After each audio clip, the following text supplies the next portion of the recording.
நல்ல குட்டிகளுக்கு, கட்டி பெத்தார்களுக்கு, தங்க பெத்தார்களுக்கு மனமார்ந்த வாழ்த்துக்கள். எல்லாத்துக்கும் நன்றி. நன்றி.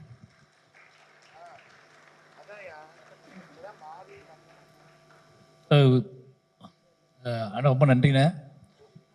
23 யோசிச்சு பார்க்கவே முடியாத விஷயந்தான். ஏன்னா அண்ணனோட கொட்டுக்காளி ரிலீஸ் ஆகுது. நானும் கொட்டுக்காளி பார்த்துட்டு அவரும் வாழையை பார்த்துட்டு ரெண்டும் ஒரே நாள் பார்த்தோம். அண்ணன் வந்து வாழையை பார்த்துட்டு போனார். அதுக்கப்புறம் நான் கொட்டுக்காளி உட்காந்து பார்த்தேன். அதே ஸ்க்ரீனில், அதே தேட்டரில், அதே சீட்டில் உட்காந்து நான் பார்த்தேன். அவர் பார்த்துட்டு வாழையை பார்த்துட்டு கட்டி பிடிச்சிட்டு போகிறாரு. அவர் போனதுக்கப்புறம் நான் கதவை பூட்டிட்டு கொட்டுக்காளி பார்த்தேன். ரொம்ப என்ன சொல்கிறது, ரொம்ப பெருமையாக இருக்குது, சந்தோஷமாக இருக்குது. கொட்டுக்காளியை மறந்துட்டு அவரை என்னை கட்டி பிடிச்சதும், நான் வாழையை மறந்துட்டு அவரை கட்டி பிடிச்சதும் ரொம்ப ஒரு முக்கியமான மேடையாக நான் பார்க்குறேன், முக்கியமான விஷயமாக பார்க்குறேன். ஏன்னா அவருக்கு அவ்வளோ ப்ரொமோஷன் வேலைகள் இருக்குது. கிட்டத்தட்ட வந்து ரொம்ப நேரமாக உட்காந்துட்டு இருந்தார். எனக்கு ரொம்பவே ரொம்ப சந்தோஷமாக இருக்குது. இப்போ சிவகார்த்திகேயன் அவருமே வந்து வாழையை வந்து என்னை கூப்பிட்டோன்னே அதே டேட்டில் தான் ரிலீஸ் ஆகுது 2 படமுமே.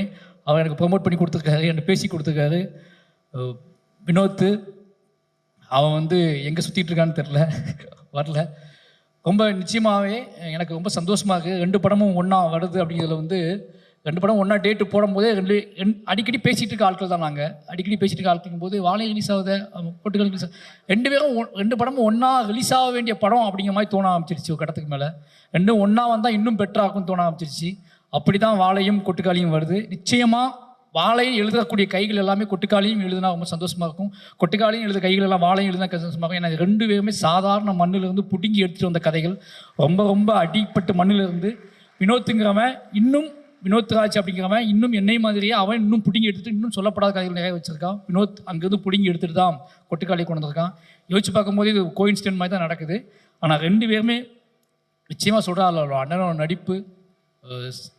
நெல்சன் சொன்னாப்புல, நெல்சன் கொட்டுக்காளியும் பார்த்துட்டாப்புல. இப்போ வாழையை பற்றி நெல்சன் இப்படி பேசினார்ல, கொட்டுக்காளியை பற்றி நெல்சன் பேசினா எப்படி இருக்கும் யோசிச்சு பாருங்க. நெல்சன் சொன்னாப்புல என்கிட்ட, தலைவா படம் பார்த்தீங்களா கொட்டுக்காளின்னு கேட்டாப்புல. நான் வந்து இல்லை என்ன தான் பார்க்கணும் அப்படின்னு. இந்த ஆட்டோக்குள்ள ஒரு சீன் நடிச்சிருக்காப்புல சூரி அப்படின்னாப்புல. என்ன என்னாச்சு அப்படின்னா நலுக்குன்னு மிதிக்கிறாப்புல. அப்போ தான் கூப்பிட்டு கேட்டேன், இது வந்து ஆர்டிஸ்டாக இருக்காதோ ஆட்டோக்குள்ள உட்காந்துக்க ஃபுல்லாக அப்படின்னு. அதே மாதிரி டைரக்டர் வினோத்தில் கூப்பிட்டு கேட்டேன், ஆர்டிஸ்டான்னு கேட்டால் இல்லை அது எங்கள் ஊர் சொந்தக்காரங்க அப்படின்னாரு. சொந்தக்காரங்களை கூட்டி வந்து மிதிக்கிறது தான் வேலையை அவங்க 2 பேர்த்துக்கும் அப்படின்னு கேட்டார்.